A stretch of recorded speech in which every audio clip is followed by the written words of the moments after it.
আরেকটা একটু light incident বলছি। হ্যাঁ, আমি অ্যাজ আই টোল্ড যে আমি এখন একটু 26 মে অবধি হালকা হালকা ছোটো ছোটো ইনসিডেন্টসের উপরে থাকবো।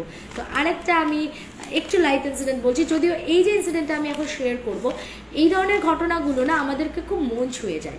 মানে ঘটনাগুলো খুব স্পুকি বলবো না, বাট এই ধরনের ঘটনাগুলো আমাদেরকে একটা অন্য মানে একটা ইমোশনাল স্টেটে আমাদেরকে নিয়ে যায়। তো এই ঘটনাটা আমাকে পাঠিয়েছে মৈত্রী আন্টি। এক সেকেন্ড, আমি একটু মৈত্রী আন্টির স্টোরিটা দেখে নিই কোথায় আছে। হ্যাঁ, মৈত্রী মুখার্জি বাঘা যতীন থেকে উনি আমাকে এই স্টোরিটা পাঠিয়েছেন, ওনার বাবার ঘটনা। এবার যেখানেই বাবা নামটা জড়িয়ে সেখানেই বুঝতে পারছো এটা একটা ওভার ইমোশনাল স্টোরি হতে যাচ্ছে, কারণ বাবা আমাদের কাছে একটা বিশাল ইমোশনের জায়গা, সেখানে ভূত মানে কখনোই ভয় নয়। তো এই মৈত্রী আন্টির বাবার সাথে প্রথম বলি কানেকশনটা, মানে প্রত্যেকটা বাবাই মেয়েদেরকে চোখে হারায়, এটা আর আলাদা করে বলার কিছু নেই। কিন্তু মৈত্রী আন্টি বলছে আমার সাথে আমার বাবার বন্ডিংটা না আমি এক্সপ্লেন করতে পারবো না। বলছে শ্রেয়া আমি এতটা ক্লোজ ছিলাম বাবার, মানে আমি বাবা ছাড়া কিচ্ছু বুঝতাম না, বাবা আমাকে ছাড়া কিছু বুঝতো না। সব থেকে বড় কথা, মানে বাবা আমাকে কোনোদিন কোথাও যেতে দিত না, মানে বাড়িরও যদি কোনো রিলেটিভ হয়, মানে আমার সাথে বাবা যদি না যাচ্ছে, ধরো কাকা বা ঠাকুমাও যদি বলতো যে আমি নিয়ে যাব কোথাও, এতটা ইনসিকিউরিটি ছিল আমার বাবা যে কিছুতেই আমাকে কারোর সাথে কোথাও ছাড়বে না, এত আগলে রাখতেন উনি। তো ওই জায়গা থেকে মানে বলছে বাবার সাথে আমার একটা দারুণ বন্ধুত্বের জায়গা। আমি মাকে যেগুলো বলতে পারতাম না সব কিছু আমার বাবা ছিল। কোনো টেনশন, কোনো কিছু নিয়ে আমি বিধ্বস্ত, কিছু নিয়ে আমি খুব নার্ভাস, একটা ওয়ার্ড, একটা সেন্টেন্স যেটা আমাকে পুরো একদম কাম ডাউন করে দিত, আমার পিঠের ওপর আসতো, একটু হালকা পাঠ করে বলতো যে আরে বেটা আমি আছি তো, তোর কিসের এত চিন্তা। তো বাস এইটুকুনি, বলে এটার যে কি পরম শান্তি তুমি বললে বোঝাতে পারবো না শ্রেয়া। তো এই বাবা যখন আমার বিয়ে ঠিক হলো, যেদিন আমার আশীর্বাদ হলো, হাউ হাউ করে কাঁদছে যে আমার সব চলে গেল, আমাকে এরপর কে দেখবে। মানে বাবাকে সবাই বোঝাচ্ছে, ঠাম্মা যে একটা মেয়ে সন্তান, তাকে তো যেতেই হবে, বিয়ে যখন দিতেই হবে তো তাকে তো যেতেই হবে, কিন্তু বাবাকে যেন বোঝানো যাচ্ছে না। বাট ইকুয়ালি উনি এক্সাইটেড ছিলেন, মেয়ের বিয়ে বলে কথা। তো যেদিনকে আর কি একদম বিয়ের ডেট চলে এসেছে, মানে একদম রাউন্ড দ্য কর্নার ওনার বিয়ে, আর সঙ্গে বোধহয় বাড়িতে প্যান্ডেল বাঁধা শুরু হয়ে গেছে। সেদিন দাঁড়িয়ে দাঁড়িয়ে প্যান্ডেল বাঁধার লোকদেরকেও বলছেন এই যেন ভালো করে বাঁধবি, যেন কোথাও দিয়ে জল টল না লিক করে, এটা যেন ঠিক হয়, ওটা যেন ঠিক হয়, সব ইনস্ট্রাক্ট করছেন উনি ইনস্ট্যান্টলি। হ্যাঁ, তো এটা হতে হতে হঠাৎ করে উনি বাথরুমে গেলেন, সেখানে বোধহয় ওনার হালকা স্ট্রোক হয়ে গেছিলো, এবং ওই মাইল্ড স্ট্রোকের কারণে উনি বাথরুমের মানে ইন্ডিয়ান টয়লেটের মধ্যে উনি পড়ে যান, ওনার কোমরটা পুরো ঢুকে গেছিলো। তখন মানে ওনার এমন এমার্জেন্সি সিচুয়েশন হলো, ওনাকে সঙ্গে সঙ্গে ওই ভিআইপি কোটাতে পিজিতে অ্যাডমিট করা হয়েছিল। অ্যান্ড ওনার একদম সেই জমে মানুষের টানাটানি অবস্থা হলো। বলছে যতক্ষণ উনি না নিজের সজ্ঞানেও ছিলেন না, কিন্তু তবু উনি সমানে খালি সোনামা করে গেছেন, এবং মানে সোনামা না মণিমা বলতো বোধহয়, মণিমা করে গেছেন। এবং তার সাথে কনস্ট্যান্টলি ওনার একটাই কনসার্ন যে আমার জন্য কি আমার মেয়ের বিয়েটা আটকে যাবে, আমার মেয়ের বিয়েটা কি হবে না, মানে ওই একটাই কথা উনি সমানে বলে যাচ্ছেন যে ওর বিয়েটা যেন না আটকায়, ওর বিয়েটা যেন তেন প্রকারে হতেই হবে। যাই হোক, তো ওরাও খুব মন থেকে ভেঙে গেছিলো, কিন্তু যেহেতু উনি একরকম স্টেবল কন্ডিশনে ছিলেন, সেই কারণে ওর বিয়েটা হয়ে যায়। যেদিন বিয়ে হয়ে গেল ওর বিদায়ের দিনে, সেদিনকে বোধহয় ওনাকে ওনার কার্ডিওলজি ডিপার্টমেন্টে বোধহয় উনি ভর্তি ছিলেন, তো ওখান থেকে ওনাকে ডিসচার্জ করা হয়, ওনাকে বাড়িতে আনা হয়। বলে শ্রেয়া আমি মানে আমার বিয়েটা, আমার যে বাবাকে ছাড়া আমি কিছু ভাবতে পারি না, তাই সে হসপিটালে থাকবে, আমার বিয়ের দিন সে আমার সামনে প্রেজেন্ট থাকবে না, মানে এটা আমি মানে অ্যাকসেপ্ট করতে পারছিলাম না। যাই হোক, বলে না নিয়তি, বিধির লিখন না হয় খণ্ডন, তো এটা হয়তো ছিল না, এটা হয়তো ওদের ডেস্টিনি ছিল, তো যার জন্য কাকু থাকতে পারেননি। এরপর ওই যে উনি বিছানায় পড়লেন, টানা 8 মাস উনি একদম সেই বিছানাতে জমে মানুষে টানাটানি, কোনোভাবে জাস্ট দিন কাটছিল। বলে আমার ননদ হাজব্যান্ড নতুন বিয়ের পর তারা এত সাপোর্টিভ ছিলেন, মানে আমার ননদ, আমি ওনার কথা শুনে মানে অবাক হলাম। কিছু সময় না গুড ভাইবস একটু শেয়ার করতে হয়, যদিও এটার সাথে হয়তো গল্পের তোমরা বলবে কি লিঙ্ক আছে, বাট এগুলো কিছু কথা এক্সট্রা আমার বলতে ভালো লাগে কিছু সময়। ওনার ননদ নাকি মানে যেহেতু ওনার শ্বশুর শাশুড়ি ওনার বাপের বাড়িতে এত ঘন ঘন আসাতে একটু অফেন্ডেড হতো, বা হয় না একটু স্বাভাবিক ব্যাপার, বাবা অসুস্থ তো কি তার জন্য কি তুমি রোজ রোজ বাবাকে দেখতে যাবে। ওনার ননদ বলতো চলো বৌদি আমরা একটু ফুচকা খেয়ে আসি, আর ননদ ফুচকা খাওয়ার বায়না করলে সেক্ষেত্রে তো শাশুড়ি ছেড়েই দেবে। ননদ ওকে লুকিয়ে লুকিয়ে ওর বাবার কাছে টুক করে নিয়ে আসতো ফুচকা খাওয়ার নাম করে, কাছাকাছি ছিল বাপের বাড়ি শ্বশুর বাড়ি, এবং বাবাকে দেখিয়ে নিয়ে যেত। তো এই রকম লেভেলের সাপোর্টিভ ছিল। বা যদি কোনোদিন হয়তো খুব ইচ্ছা করছে, হয়তো আগের দিন গেছে আবারও হয়তো খবর পেয়েছে বাবার শরীর খারাপ বা কিছু প্রবলেম, ননদ হয়তো বলতো বলতে আমার একটু বেরোনো আছে আমার সাথে যাবে, বলে ননদ ওকে নিয়ে বেরোতে হেল্প করতো। যেহেতু শ্বশুর শাশুড়ি সবসময় তো এরকমভাবে অ্যালাউ করতেন না ওকে বেরোতে, তো খুব সাপোর্টিভ ছিল। তো আমি মানে শুনলাম আর ভাবলাম যে এরকমও ননদ হয়, এত ভালো ননদও হয়। যাই হোক, তো এবার ওই রকম সাপোর্টে বলে 8 মাস আমি ভীষণ স্ট্রাগল করেছি, এবারই ও বাড়ি করতে করতে ফাইনালি ওনার বাবা আর কি এক্সপায়ার করে গেল। বলে যখন বাবা চলে গেল না, আমার মনে হলো যে আমার মানে চারিদিকটা শূন্যতাতে গ্রাস করছে, মানে আমার লাইফে কিছুই নেই আর। হ্যাঁ, তো আমি তখন না শুধু কাঁদছি, আমি এত কাঁদছি শ্রেয়া, মানে সেটা সবার বাবা চলে যাওয়াটাই, বাবা মা চলে যাওয়াটাই খুব কষ্টের, খুব প্যাথেটিক, এইটা কেউ মেনে নিতে পারে না, সব ঠিক আছে, বাট বলছে আমি না এত কাঁদছি তোমাকে আমি বলে বোঝাতে পারবো না। আমি সেই কাঁদতে কাঁদতে বারবার ফেইন্ট হয়ে যাচ্ছি, আমি বারবার মানে সেই চোখ মুখ আমার সব বসে গেছে, আমার না কারোর কোনো কথা কানেই ঢুকছে না, সবাই আমাকে কনসোল করছে কিন্তু আমি মানে কিছুতেই যেন নিজেকে সামলাতে পারছি না, আমি খুব কাঁদছি। হঠাৎ করে একদিন মানে তখনও বাবার কাজও হয়নি, আমি বালিশে মুখ গুজে গুজে সমানে ঘুমড়ে যাচ্ছি, নাওয়া খাওয়া সব বন্ধ।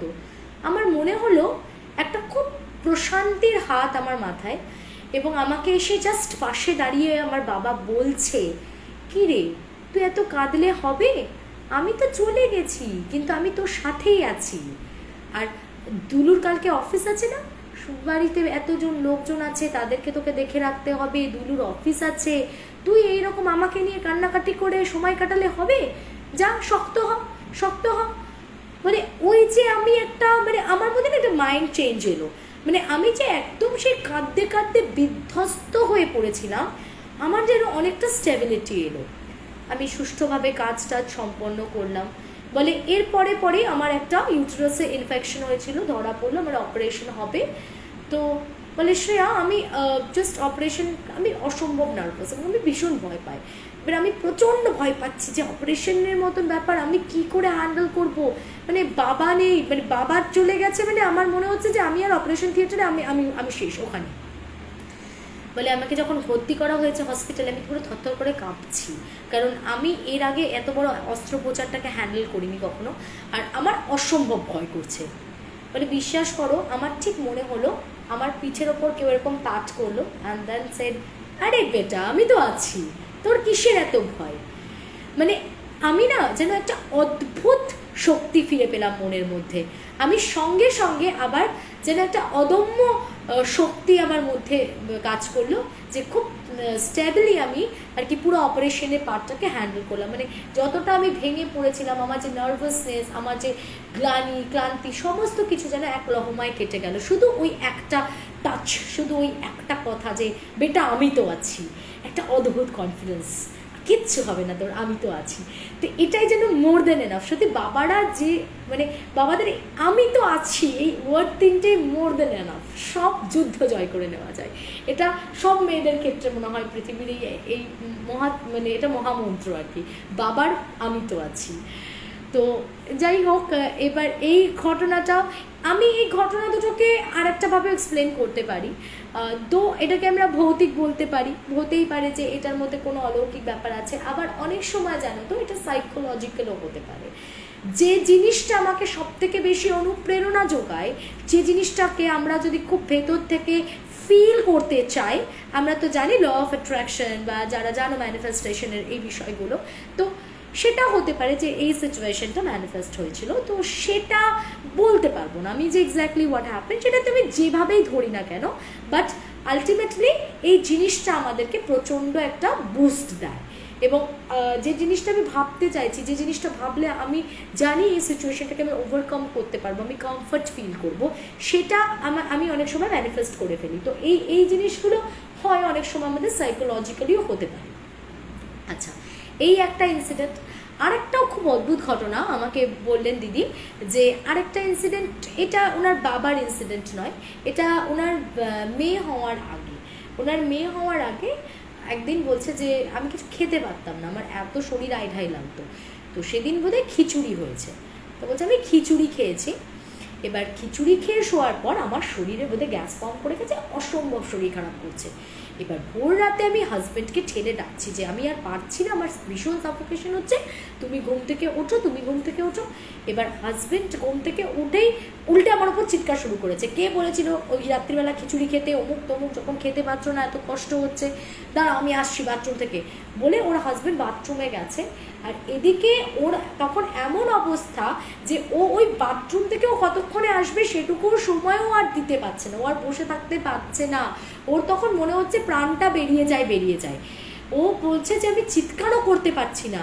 হঠাৎ করে একটা ফিমেল ভয়েস কানে এলো, বলে ফিমেল ভয়েস বলতে ওই বাড়িতে আমরা 3 জন, পাশের ঘরে ননদ আর শাশুড়ি তখন বসে ঘুমোচ্ছে, ওরা এসি টেসি চালিয়ে একদম দরজা টরজা বন্ধ করে, আর এই ঘরে আমি। তো আমি পরিষ্কার শুনতে পেলাম যে একদম বাথরুমের সামনে, বাথরুমের বাইরে থেকে কেউ একটা ওর হাজব্যান্ডকে দিলু, এই দিলু তাড়াতাড়ি বেরো, এরকমভাবে ডাকলো। তো আমার হাজব্যান্ড ভয় পেয়ে, দিদি বলছে যে বেরিয়ে এসছে, এসে আমাকে বলছে তুমি আমায় ডাকলে? তো আমি তখন উনি বলছে যে আমি কি তোমাকে এরকম করে দিলু বলে চিৎকার করবো? তো তখন বলছে যে তাহলে কে ডাকলো আমাকে? বলছে আমিও একটা আওয়াজ তো পেলাম, তাহলে কি মা বা বোনকেও ডাকলো? সঙ্গে সঙ্গে ওরা পাশের ঘরে গিয়ে যখন নক করছে, দেখছে ভেতর থেকে দরজা টরজা এঁটে তারা তখন বিভৎস ঘুমোচ্ছে। তো ওই রকম ঘুমন্ত মানুষকে উঠে ডেকে আবার ঘুমিয়ে পড়বে একটা এরকম এমার্জেন্সি সিচুয়েশনে? Definitely not. যদি কেউ উঠে ডাকতো তাহলে সে তো তখন বৌদির কাছে থাকতো বা বৌমার কাছে থাকতো না। তো বলছে তাহলে কে ডাকলো? তো যাই হোক, আর ওইটা নিয়ে মাথা না ঘামিয়ে সঙ্গে সঙ্গে তো ওনাকে অ্যাডমিট করা হলো, মৈত্রেনকে অ্যাডমিট করা হলো, এবং ফাইনালি ওনার সেদিনকে রাত্রবেলা 9টা 2-তে একটা ফুটফুটে সুন্দর পুচকু মেয়ে হয়, এবং সে এখন যদি অনেকটা বড় হয়ে গেছে, বাড়িতে সে এখন টিউশন পড়ায়, খুব ভালো একজন স্টুডেন্ট হিস্ট্রি। তো ওই মানে হয়ে যাওয়ার পর, তারপর যখন এটা নিয়ে কখনো কথা হয়েছে বাড়িতে, তো ওটা ওনার শাশুড়ি মার বিশ্বাস যে সেদিনকে যে ডেকেছিল সে হচ্ছে যে 14 বছর বয়সে ওনার বড় মেয়ে, অর্থাৎ দিলুদার যে বড় দিদি, উনার যখন 14 বছর বয়স উনি মারা যান। তো দিদি খুব স্নেহ করতেন ভাইকে, খুব ভালোবাসতেন। তো অনেক কিছু ওনার হাবভাব, মানে মেয়েটির হাবভাবও অনেকটা নাকি ওই সেই বড় মেয়ের মতো বা বড় ননদের সাথে ম্যাচ করে ওনার। তো এটা ওনার শাশুড়ির মানে একটা অ্যাজাম্পশন যে সেদিনকে বোধহয় ওই যে 14 বছর বয়সে মারা গেছে, সে হয়তো কোনোদিন কাউকে জানান দেয়নি, ভয় দেখায়নি, কিচ্ছু না, কিন্তু সেদিন যখন ওইরকম একটা এমার্জেন্সি সিচুয়েশন, বাড়ির নতুন বংশধর আসতে চলেছে তো আফটার অল, তো সেই এমার্জেন্সি সিচুয়েশনে সে হয়তো রিয়াক্ট করেছিল। প্রথমবার ওইরকম একটা ফিমেল ভয়েস শোনা গেছিলো যে একটা মানে খুব অ্যাংজাইটির সাথে সে ডাকছে দিলু তাড়াতাড়ি কর, মানে এটা ওদের ধারণা যে সে ওই বড় ননদই এসছিল না। তো এটা একটা বাবাই হচ্ছে শ্রেষ্ঠ হিরো মেয়েদের জীবনে, একদম বাবার উপরে কেউ নেই। আচ্ছা, তারপর রিস্টার্ট করে লাইভটা শুনলাম। আমার লাইভটা প্রথমে প্রবলেম করছিল, আমি তো ওই জন্য নিজেও প্রায় 2বার এখান থেকে বেরিয়ে গিয়ে আবার এলাম। দিদি নিশির ডাকের ক্ষেত্রেও পালের গল্প শুনতে চাই। ক্ষেত্রপালের গল্প শুনতে চাই। আচ্ছা, প্লিজ বলো একদিন। রোহান লিখছে, বেশ ঠিক আছে বলবো। আমি আগের দিনই একটা নিশিদাকের গল্প বলেছি কিন্তু আমার চ্যানেলে, শ্রেয়া সেনগুপ্তাচার্য ব্লগস, ওটা আমার পার্সোনাল চ্যানেল। তো তোমরা যারা আমার চ্যানেলটা সম্পর্কে জানো না তারা ডেফিনেটলি শ্রেয়া সেনগুপ্তাচার্য ব্লগসে চলে যেতে পারো। আর সত্যিভূতের গল্প আমার ফার্স্ট চ্যানেল, এই চ্যানেলেও আমাদের বিভিন্ন পারফর্মার্সরা পারফর্ম করে, তো তোমরা ওই চ্যানেলটাও ভালো লাগলে সাবস্ক্রাইব করতে পারো, কারণ ওখানেও কিন্তু প্রচুর ইন্টারেস্টিং একদম রিয়েল লাইফ ইনসিডেন্ট শেয়ার করা হয়। ওকে, আচ্ছা, এই ধরনের ভালো সোলের ইনসিডেন্ট বেশ ভালো লাগে। এক্স্যাক্টলি, কি বলতো নবজিৎ, কী নাম তোর? নবজিৎ। হ্যাঁ নবজিৎ, আমি না মানে এত বাজে সোলদেরকে নিয়ে চর্চা করতে আমার খুব বাজে একটা ফিল আসছিল, তাই জন্যই আজকে এই স্টোরিটা সিলেক্ট করা, যে একটু মনটা পজিটিভিটির দিকে যাবে, একটু ভালো গুড ফিল একটা ভাইবস আসবে। তো সেই জন্যে একটু মাঝে মাঝে না ভালো ভূতের গল্প আমাদের শোনাটা দরকার।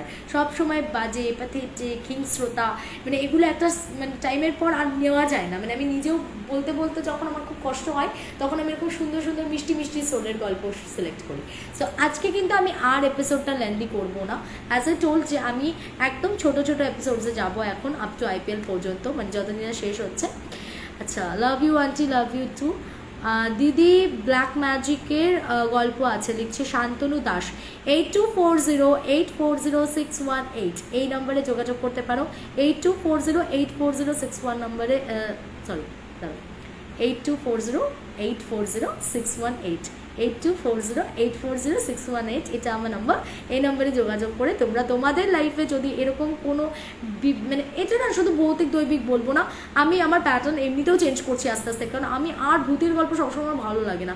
আমি যেমন নানান রকমের স্টোরি কালেক্ট করছি, আগের দিনই বলছিলাম যে ম্যান ইটারের একটা গল্প বলবো আমি, সুন্দর সুন্দর অ্যাডভেঞ্চারাস স্টোরিও আমি কালেক্ট করছি। তো এবারে আমরা একটুখানি মানুষের জীবনের বিভিন্ন অ্যাসপেক্টস বিভিন্ন ধরনের গল্পগুলো শেয়ার করবো, ইন্সপিরেশনাল স্টোরি। তোমাদের কাছে যার স্টকে যা আছে কাম আপ উইথ দিস।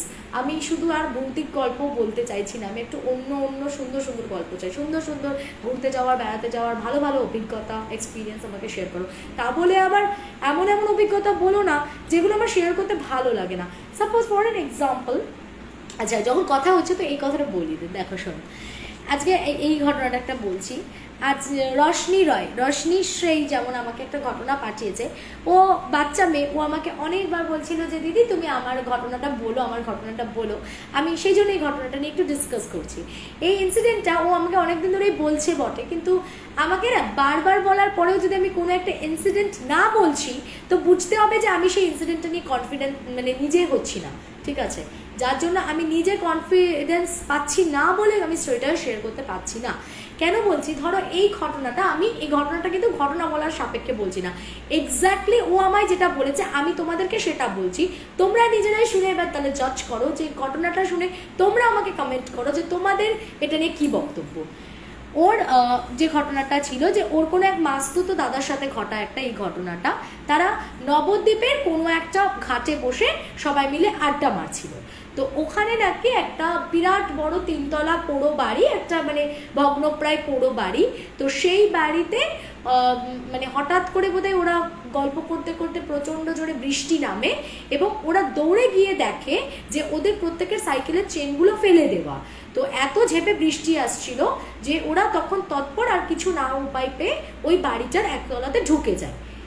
এখানে যদি একতলায় ঢুকে কোনো শেডে ওরা দাঁড়াতো বা একটা যদি কোনো মানে দাওয়ায় দাঁড়িয়ে থাকতো বা কিছু, তাহলে একটা রেলিভেন্সি থাকতো। কিন্তু এই ঘটনাটা ওটা যেটা বলা হচ্ছে যে মেন গেট খোলা ছিল, মেন গেট দিয়ে ওরা একদম শটাং ভেতরে ঢুকে গেছে, যেটা আমার মনে হয় চট করে কেউ পুরো বাড়িতে ওরকম গ্রুপ অফ বয়েজ হঠাৎ কিছু না জানলে অন্ধকার কোনো একটা বাড়িতে ওইভাবে ঢুকে পড়বে না। দ্বিতীয়ত হচ্ছে আমি যদি ধরে নিচ্ছি তারা ঢুকে পড়েছে, এরপর নাকি তারা বসে যখন গল্প করছিল কন্টিনিউ তারা বুঝতে পারছে যে দোতলা থেকে মনে হচ্ছে যেন সাদা শাড়ি পরা কেউ নামছে উঠছে এবং পুরো বাড়িতে নুপুরের আওয়াজ আসছে।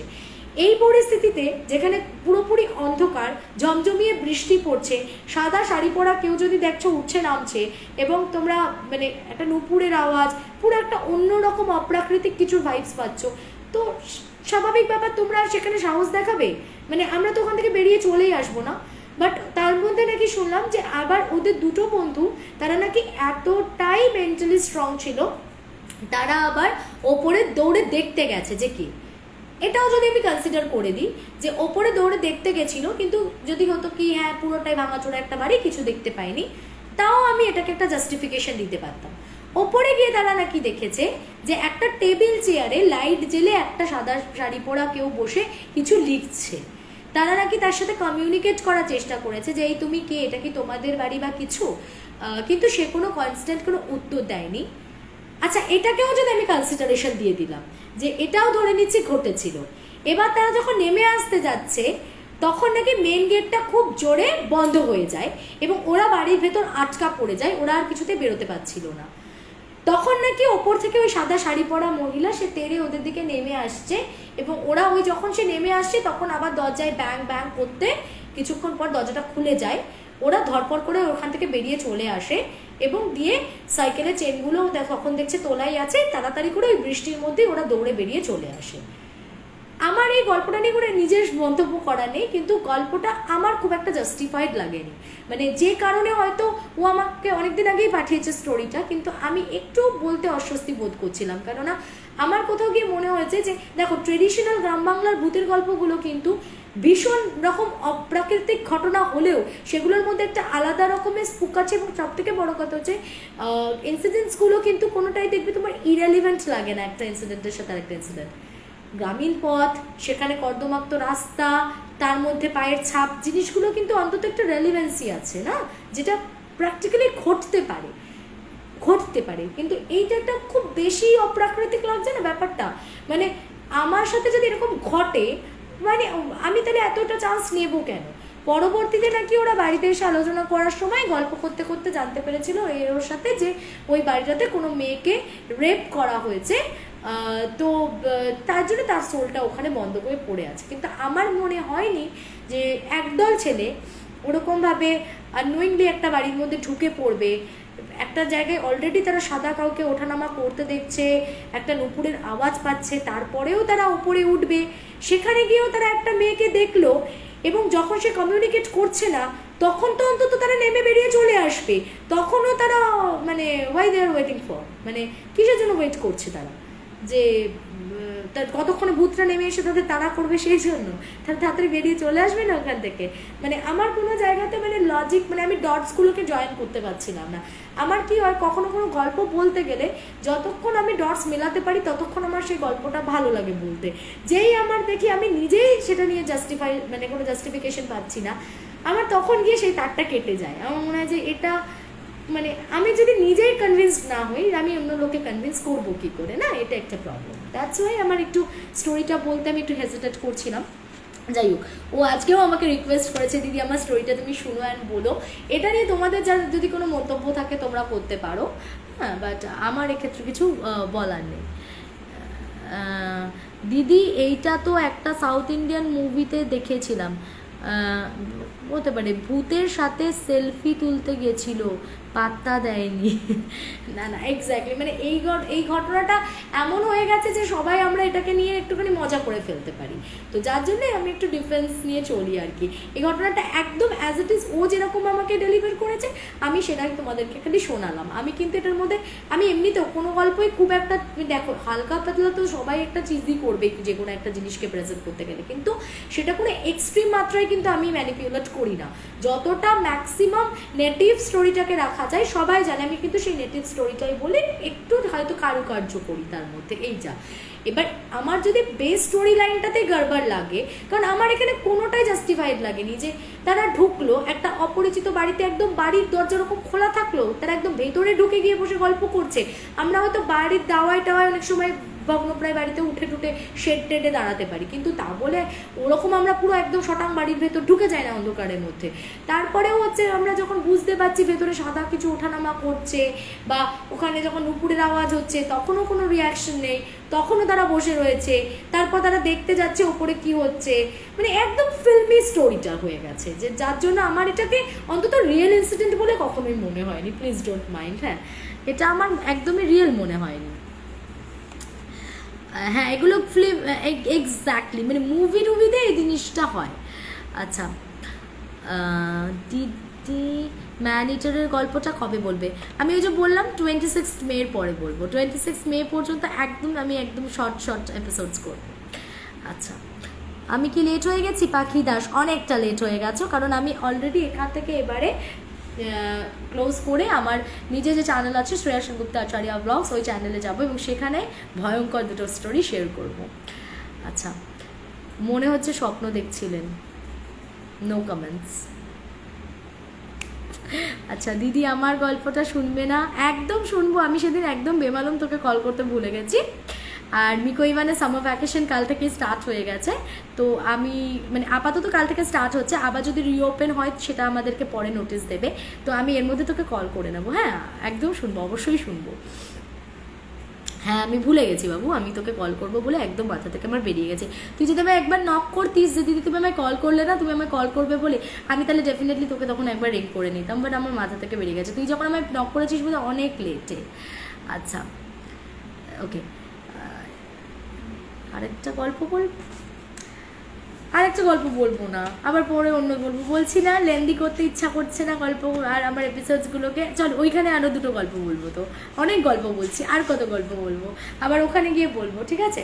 চলো আমরা এখান থেকে আমি বেরোচ্ছি, ওখানে শ্রেয়া সুগত আচার্য ব্লগস চ্যানেলে গিয়ে অন হচ্ছি, তোমরা সবাই আমাকে ইউটিউবে জয়েন করো।